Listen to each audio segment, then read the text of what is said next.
ओम नमस्ते जी। आइए आज की चर्चा प्रारंभ करते हैं। ऋग्वेद के प्रथम मंडल के 80वें सूक्त का 9वां मंत्र। ओम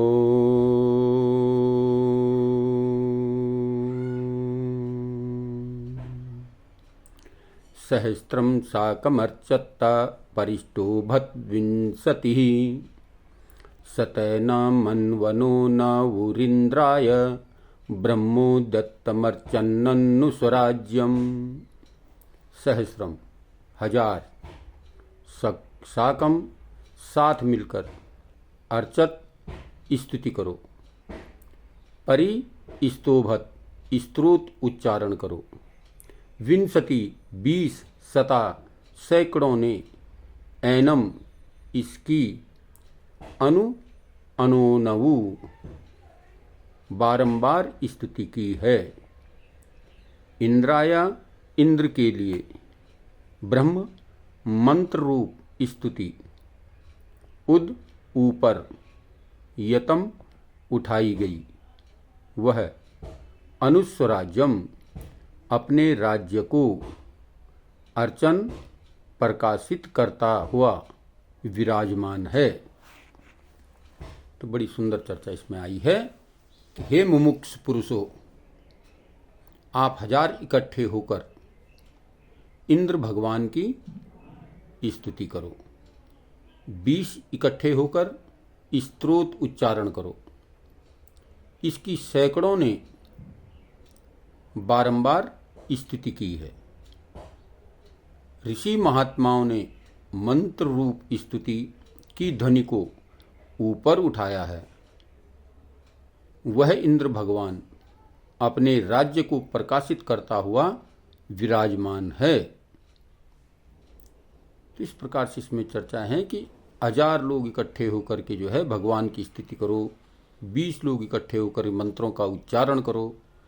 ये चर्चा इसमें आई है कि उस परमपिता परमात्मा की स्तुति जो है सामूहिक रूप पर करो, मिल करके करो, मिल करके चलो,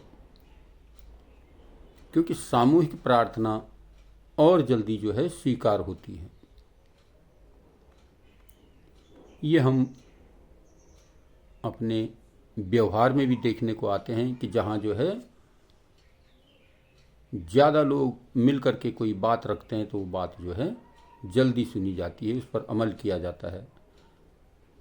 राज्य में भी राजा को जगाने के लिए अनेक प्रकार के सैकड़ों हजारों लोग इकट्ठे होकर के आंदोलन करते हैं कि हमारी इस मांग को पूरा करो, तो फिर राजा को वो करना पड़ता है।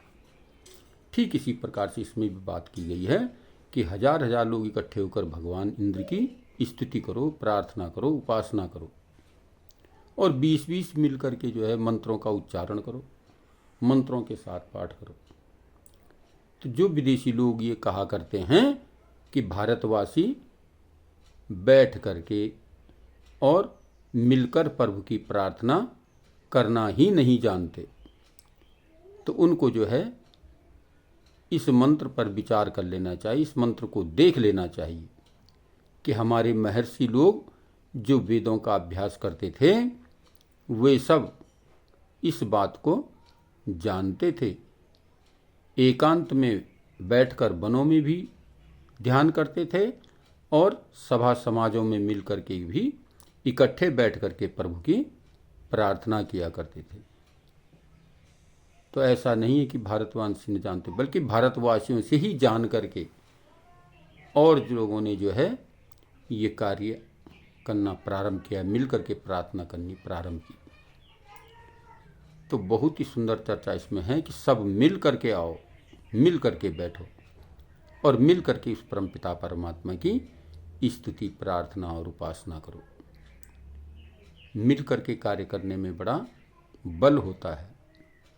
किसी भी कार्य को, कोई भारी से भारी वस्तु हो, एक आदमी न उठा सके, 2 न उठा सकें, 5 न उठा सकें, तो उसमें 10 आदमियों का बल लगाया जाता है, 10 आदमियों को इकट्ठे जोता जाता है और फिर वो आसानी से उस काम को कर लेते हैं। तो मिल करके जो प्रार्थना की जाती है उसमें ज़्यादा शक्ति, ज़्यादा ताकत होती है। तो ये मंत्र हमें प्रेरित कर रहा है कि हम सब मिल करके गृहस्थ में तो घर में बैठ करके मिल करके सब उस परमपिता परमात्मा की प्रार्थना करें, स्तुति करें, मंत्रों का पाठ करें, जाप करें, जिससे कि हमारी प्रार्थना शीघ्र स्वीकारनीय हो। तो इस प्रकार से इस मंत्र में ये चर्चाएं हैं। जो विदेशी लोग कहते हैं कि भारतवासी तो जानते ही नहीं मिल करके बैठना और मिल करके प्रार्थना करना, तो उनको इस मंत्र पर विचार कर लेना चाहिए, इस मंत्र को देख लेना चाहिए। और ये ऋग्वेद का मंत्र है, जिसको संसार का प्रथम ग्रंथ, प्रथम पुस्तक माना जाता है। तो इस पर विचार करें, चिंतन करें। ये आज की बात नहीं, 200, 1000, 2000, 5000, 10,000 वर्ष की भी बात नहीं। ये तो जो है लगभग आज सृष्टि को बने हुए 2 अरब होने को हैं, ये तब की बात है। और तब से ये बात पहले बनी हुई है कि हमें मिल करके प्रार्थना करनी चाहिए, मिल करके जो है उस परमात्मा का चिंतन करना चाहिए। उसमें ज़्यादा शक्ति मनुष्य की ज़्यादा नहीं लगती और फल उसका जो है बहुत अधिक प्राप्त होता है।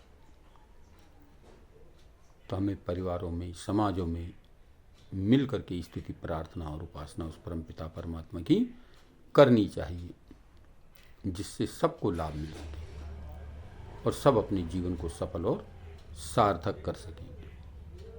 तो बड़ी ही सुंदर चर्चा इस मंत्र में है कि हम मिल करके कार्य करें, संगठित होकर के कार्य करें, और संगठित होकर के चलने में ही शक्ति मिलती है, बल मिलता है, और मनुष्य अपने जीवन को उन्नतमय बना सकता है। तो आइए इस मंत्र से प्रेरणा लेकर के हम ये संकल्प लें कि हम संगठित होकर के, मिल करके उस परमात्मा का चिंतन करेंगे, स्तुति करेंगे, मिल करके रहेंगे, मिल करके अपने जीवन को जो है आगे बढ़ाने का प्रयत्न करेंगे। तो आइए आज की चर्चा को जो है यहीं पर विरमित करते हैं। ओम शांति।